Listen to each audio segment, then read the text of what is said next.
अस्सलाम वालेकुम dear students. आज हम स्टडी करेंगे मैनेजमेंट स्किल्स और what types of skills do managers need.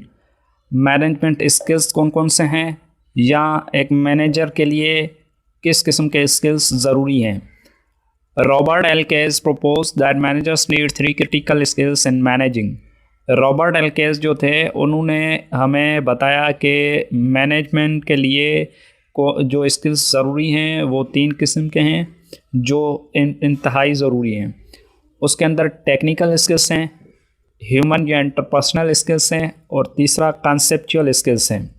ये तो वो बेसिक स्किल्स हैं जो एक मैनेजर के लिए इंतहाई ज़रूरी हैं, वरना इसके अलावा भी स्किल्स है वो आखिर में कुछ हम डिस्कस कर लेंगे। पहले हम इन 3 स्किल्स को डिस्कस करते हैं। टेक्निकल स्किल्स जो हैं, टेक्निकल स्किल्स किसी जॉब को परफॉर्म करने के लिए जो टेक्निक्स या नॉलेज रिक्वायर्ड होती है उस नॉलेज को टेक्निकल स्किल्स बोला जाता है। तो इन्होंने क्या बताया कि these skills are related to the job specific knowledge and techniques needed to professionally perform work task. Specific knowledge का मतलब ये है कि एक बंदा होता है, उसका एक स्पेसिफिक किसी काम के अंदर एक्सपीरियंस होता है, उसको पता होता है कि इसके ऊपर टूल कौन से यूज़ होने हैं, कौन सी टेक्निक्स यूज़ होनी है और किस तरीके से इस जॉब को परफॉर्म करना है। तो जो ये स्किल्स हैं, इन स्किल्स को हम बोलते हैं टेक्निकल स्किल्स। अब ये टेक्निकल स्किल्स जो फर्स्ट लाइन मैनेजर्स होते हैं, हम पहले ये मैनेजमेंट के लेवल्स के अंदर हम पढ़ चुके हैं कि फर्स्ट लाइन मैनेजर्स कौन होते हैं, मिडिल मैनेजर्स कौन होते हैं और टॉप मैनेजर्स कौन होते हैं। तो अगर आपको इनके बारे में दोबारा से मालूमात चाहिए तो वो मैं वीडियो लिंक दे देता हूँ नीचे, आप उस लेक्चर को दोबारा सुन लें। अब ये टेक्निकल स्किल्स जो हैं फर्स्ट लाइन मैनेजर्स के लिए ज़्यादा इम्पॉर्टेंट होते हैं। अब फर्स्ट लाइन मैनेजर्स के लिए क्यों ज़्यादा इंपॉर्टेंट होते हैं? क्योंकि वो डायरेक्टली उन एम्प्लॉइज़ को मैनेज कर रहे होते हैं जो ऑर्गेनाइजेशन के अंदर कोई प्रोडक्शन क्रिएट कर रहे होते हैं या ऑर्गेनाइजेशन की सर्विसेज प्रोवाइड कर रहे होते हैं। उसके बाद है कि जिन एम्प्लॉइज़ के अंदर अगर ये टेक्निकल स्किल्स पाए जाते हैं तो इनकी बेसिस पे उनका प्रमोशन भी किया जाता है, उनको प्रोमोट किया जाता है। टेक्निकल स्किल्स के अंदर कौन से पॉइंट्स आ गए? एक तो ये इंपॉर्टेंट होते हैं फर्स्ट लाइन मैनेजर्स के लिए। दूसरा, often employees with excellent technical skills get promoted to first line manager. जो एम्प्लॉइज़ होते हैं उनके अंदर अगर टेक्निकल स्किल्स पाए जाते हैं तो उनको प्रोमोट किया जाता है as a first line manager. उसके बाद है human skills.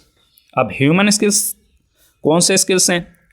These skills are related to the ability to work well with other people individually और in group। किसी मैनेजर के अंदर ऐसी एबिलिटी है कि वो ग्रुप्स या इंडिविजुअली जो बंदे हैं उनके साथ काम कर सके, ग्रुप्स में बंदों के साथ काम कर सके या इंडिविजुअल किसी बंदे के साथ काम करने की सलाहियत रखता हो, तो उसको हम ह्यूमन स्किल्स कहते हैं। फिर उसके बाद आ जाते हैं इसके दूसरे पॉइंट्स के, ये किसके लिए इंपॉर्टेंट है। ह्यूमन स्किल्स देखें, हर मैनेजर ऑर्गेनाइजेशन के अंदर डील कर रहा होता है बंदों के साथ। वो मैनेजर उसका वास्ता एम्प्लॉइज़ के साथ, ह्यूमन के साथ पड़ता रहता है। तो ये सब लेवल के मैनेजर्स के लिए इक्वली इंपॉर्टेंस रखते हैं ये ह्यूमन स्किल्स। उसके बाद अगर देखा जाए कि अगर एम्प्लॉई से अगर आउटपुट ज़्यादा लेनी है तो एक मैनेजर को चाहिए कि उसके साथ अच्छे तरीके से डील करे। जब वो उसके साथ अच्छे तरीके से डील करेगा, उसके अंदर ह्यूमन स्किल्स होंगे तो वो अच्छे तरीके से डील करेगा उस एम्प्लॉय के साथ और वो उसको उस अच्छे डीलिंग की वजह से ज़्यादा आउटपुट देगा। They know how to communicate. अब अगर ह्यूमन स्किल्स किसी मैनेजर के अंदर हैं तो उसको पता होता है कि मैंने एम्प्लॉइज़ के साथ किस तरह डील करना है, उनके साथ कम्युनिकेशन कैसे करनी है, उनको मोटिवेट कैसे करना है, उनको डायरेक्शन काम करने का कैसे देना है, या उनके अंदर जज्बा काम करने का, या उनके अंदर और अपनी जो ऑर्गेनाइजेशन है उसके अंदर उसके ऊपर उनका ट्रस्ट कैसे कायम करना है। तो इन ये पॉइंट्स थे ह्यूमन स्किल्स के। अब हम पढ़ लेते हैं कॉन्सेप्चुअल स्किल्स। कॉन्सेप्चुअल स्किल्स किसे कहते हैं? Conceptual skills are the skills managers use to think and conceptualize the complex situation. अब ये ऐसे स्किल्स होते हैं जो मैनेजर के लिए ज़रूरी इसलिए होते हैं कि अगर ऑर्गेनाइजेशन के अंदर कोई ऐसी कॉम्प्लेक्स सिचुएशन आ जाए, पेचीदा या मुश्किल ऐसी कंडीशंस आ जाएं जिनके अंदर मैनेजर्स को सोचना पड़े या उसके लिए डिसीशंस करने पड़े, तो वो अपना एक जो कॉन्शियस माइंड है वो ना छोड़ सकें, यानी वो ऐसे ना हो कि अपनी जो हौसला है वो हार बैठें, या उनकी थिंकिंग एबिलिटी के ऊपर इफेक्ट आ जाए, वो उस सिचुएशन को डील ना कर सकें। तो ये वो इसको सोचें कि ऑर्गेनाइजेशन अगर किसी अनफेवरेबल कंडीशन के अंदर चला गया है या ऐसी सिचुएशन पैदा हो गई हैं, तो उन मुश्किल सिचुएशंस को फेस करने की उनके अंदर सलाहियत होनी चाहिए, उनके अंदर थिंकिंग पावर होना चाहिए। तो दीज स्किल्स मैनेजर्स, अब ये स्किल्स ज़्यादा इंपॉर्टेंट होते हैं किसके लिए? टॉप मैनेजर्स के लिए। अब टॉप मैनेजर्स जो होते हैं वो टोटली ऑर्गेनाइजेशन के डिसीजंस ले रहे होते हैं और पूरे ऑर्गेनाइजेशन को रन करना होता है। तो इसलिए उस ऑर्गेनाइजेशन को वो सारी ये चीज़ें देख रहे होते हैं कि ऑर्गेनाइजेशन को हमने स्मूथ रन कैसे करना है। तो ये पॉइंट्स थे कंसेप्चुअल स्किल्स के। अब हम फाइनली जो मैंने बताया था कि दूसरे किस्म के भी स्किल्स होते हैं इनके अलावा भी, तो वैसे तो वो ज़्यादा हो सकते हैं, मगर हम इधर चंद स्किल्स और भी डिस्कस कर लेते हैं। अब अदर मैनेजमेंट स्किल्स के अंदर देखें, डायग्नोस्टिक स्किल्स हैं, कम्युनिकेशन स्किल्स है, डिसीजन मेकिंग स्किल्स है, टाइम मैनेजमेंट स्किल्स हैं, मैनेजिंग चेंज स्किल्स हैं, उसके अलावा मैनेजिंग ह्यूमन कैपिटल है। अब डायग्नोस्टिक स्किल्स का मतलब है कि एक मैनेजर जो है वो जिस तरह एक डॉक्टर के पास कोई पेशेंट जाता है, वो उसकी डिजीज़ को डायग्नोस करता है, इस तरह अगर कोई प्रॉब्लम आ जाती है ऑर्गेनाइजेशन के अंदर, तो मैनेजर्स का ये काम होता है कि वो उस प्रॉब्लम को उनके सॉल्यूशन को डायग्नोस करे, उस प्रॉब्लम के वजह को डायग्नोस करे कि ये प्रॉब्लम क्यों आया ऑर्गेनाइजेशन के अंदर और इसको किस तरीके से ख़त्म किया जा सकता है।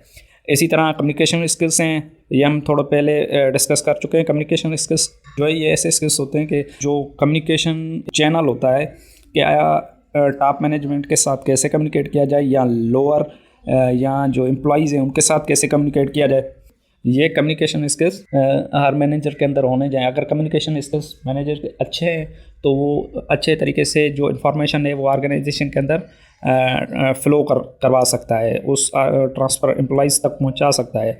और अगर इन्फॉर्मेशन अच्छे तरीके से पहुंचेगी और उनको एम्प्लॉइज़ को चीज़ें समझ आएंगी तो अच्छे तरीके से परफॉर्म भी करेंगे। इसी तरह डिसीजन मेकिंग स्किल्स जो हैं वो हम पहले जैसे पढ़ चुके हैं कंसेप्चुअल स्किल्स के अंदर, कि डिसीजन मेकिंग स्किल्स ऐसे होने चाहिए मैनेजर के अंदर कि वो किसी अनफेवरेबल कंडीशन के अंदर ये ना हो कि वो जो रूल्स और रेगुलेशन है वो फॉलो करना छोड़ दे, या अपना जो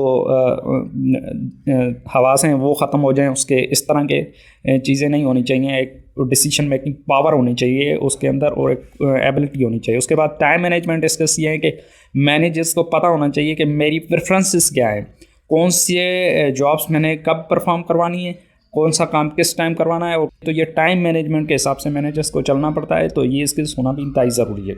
उसके अलावा मैनेजिंग चेंज का मतलब ये है कि अगर कोई अनफेवरेबल कंडीशंस आ जाती हैं तो उनको मैनेज करना भी मैनेजर्स का काम है। उसके अलावा मैनेजिंग ह्यूमन कैपिटल, इसका मतलब ये है कि एम्प्लॉइज़ को अगर मैनेज करना हो कि कितने एम्प्लॉइज़ कहाँ पे लगाने हैं और कौन से स्किल्स चाहिए एम्प्लॉइज़ के लिए, तो ये सारा मैनेजिंग ह्यूमन कैपिटल के अंदर आ जाता है। तो ये था हमारा आज का लेक्चर। मिलते हैं अगले लेक्चर में, तब तक के लिए अल्लाह हाफ़िज़।